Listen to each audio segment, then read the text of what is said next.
Potatoes have sprouted now. It's been about 2 weeks since we first started growing them in the garbage can we got going here that we keep in the house to keep it warm and going.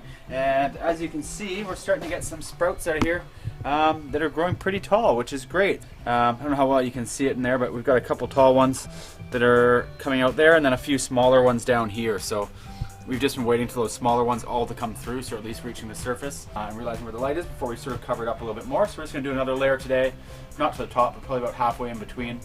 Just so those potatoes keep growing up to the surface, and we'll grow potatoes underneath the entire thing here in the garbage can, hopefully. Just like last time, we're going to just kind of pile in a mixture of straw and dirt here just to sort of bring that level up. So we're just going to kind of spread this around again. The straw just kind of breaks up the soil so it doesn't get too condensed in there, which is good just to break it up a bit and mix it in with that soil. So we're just going to, again, be careful around the sprouts there that we're not going to damage those, especially some of these taller ones that are kind of growing up there. So we want them to come out off the side of it a little bit probably, but don't want to end up breaking it off. So I'll just kind of keep piling those in around a little bit there and try and bring it off the side, but also make sure that we're supporting it and it's going to grow straight up. They've also been growing towards the light inside, so when we go back in, we'll probably place the bucket facing the other way just so they don't get too lopsided. Hi guys, a lot of you guys have been asking how we're going to get through the winter in terms of fruits and vegetables. I can tell you it's December 11th today, and we're in zone 9, so we're really lucky to still be picking apples mid-December. That's pretty crazy, I think. But yeah, there's still tons on this tree, and they look quite delicious. These will definitely make for some great dehydrated fruit snacks that we love to do, as well as purees, and then eating them fresh for the next few weeks.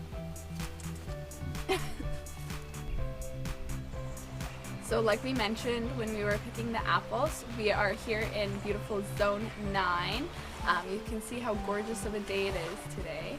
Our winter garden is doing great this year.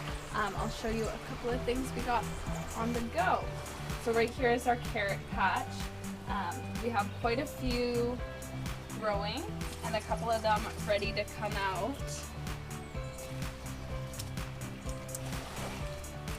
But I actually planted these carrots all by myself without Chris's help.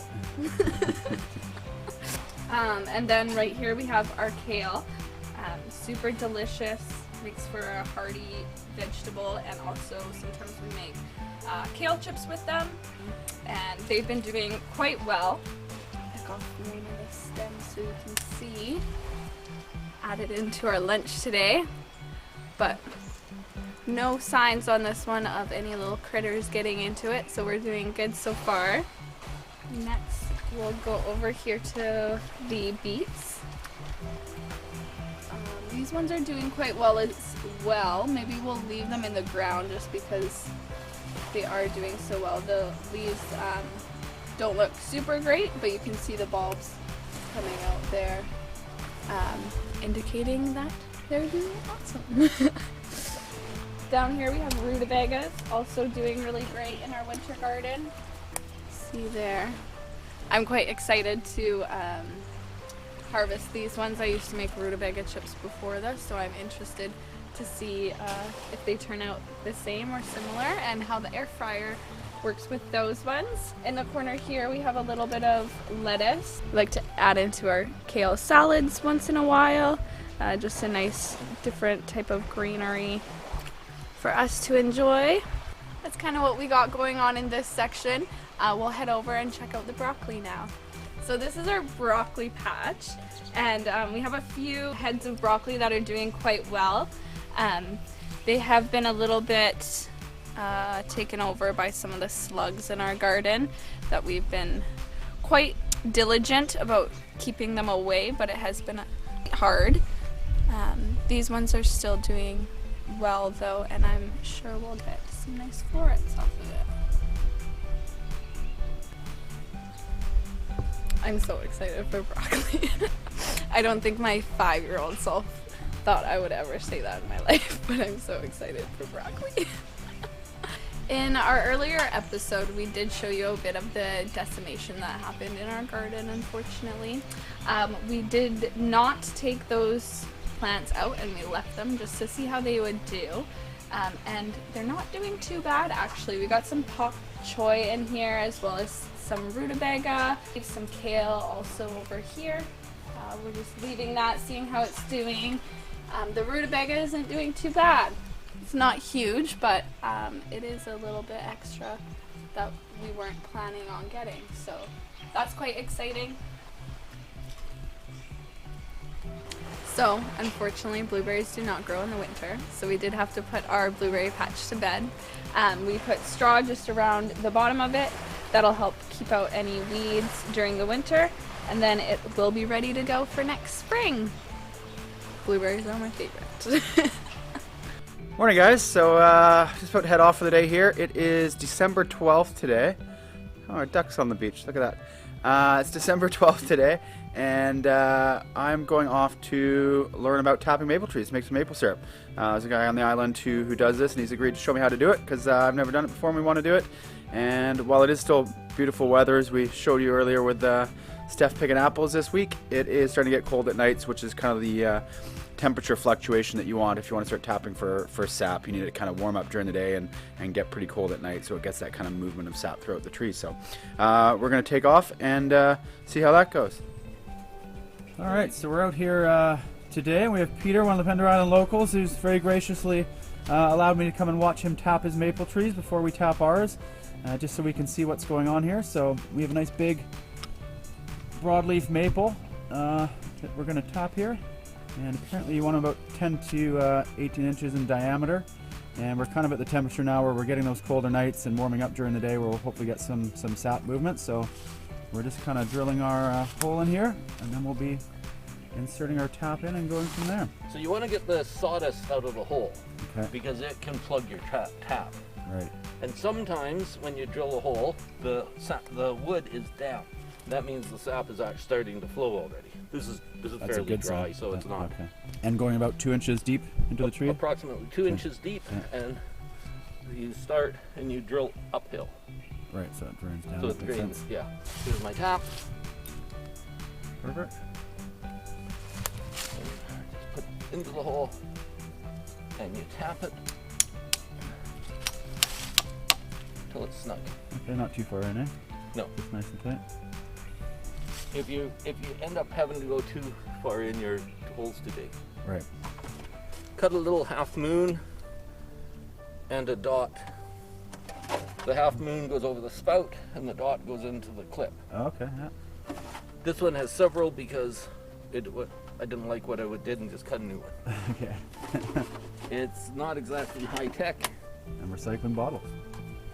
Yes. I know it will depend on the weather and vary pretty greatly, but how long would it guess it would take you to fill that jug up?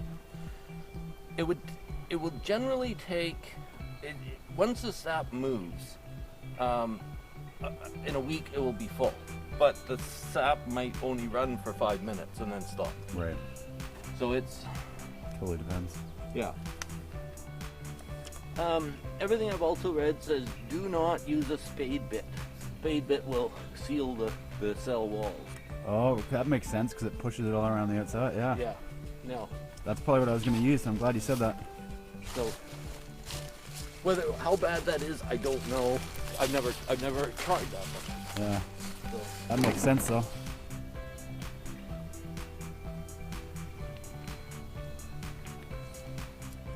Okay, so it was really nice of Peter yesterday to show us how he's been tapping his maple trees and give us a little bit of advice. And now we're back on our property and we're going to tap a couple of our maple trees and see if we can't get some syrup. It's going to take a lot of sap. It's not like sugar maples. You need a lot more of it to boil down sugar.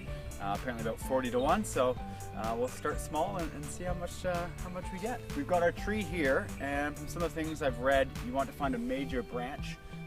Which will that's where more and more sap will run up and down the tree now that we're getting cold nights and it's still pretty warm during the days. So we're going to drill a little hole and put our spout in. You want to make sure you're drilling on a bit of an upward angle because obviously you want the sap to drip down. So we're just going to kind of drill in on a 45-degree angle, kind of like that. My drill bit's too small, so we're gonna have to do a couple goes again.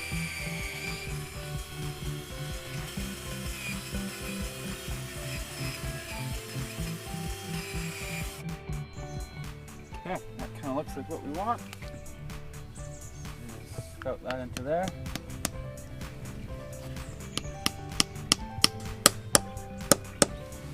And now we're gonna go grab our bottle and some string, and we'll hang the bottle around there, and we'll see what we get. All right, so we probably want a bottle that's a little bit bigger than this, but this is the one empty bottle we had laying around the house still that hadn't been recycled yet. So we're just gonna drill a couple holes in that one, all the way through there. And we're just gonna thread this through the bottle here. Yep. Watch, this part's gonna take like an hour.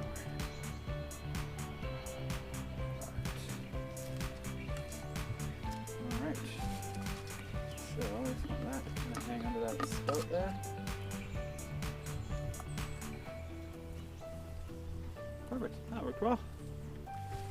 Alright, got it all tied up there. We'll see if we get any sap.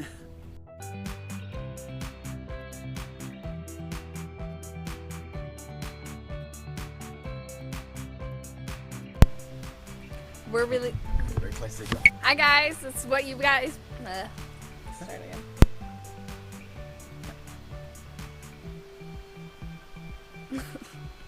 Which is... Okay, 1 second. Which is crazy because we're still picking apples off of apple trees. It's pretty crazy. Even we didn't think we would be picking apples mid-December.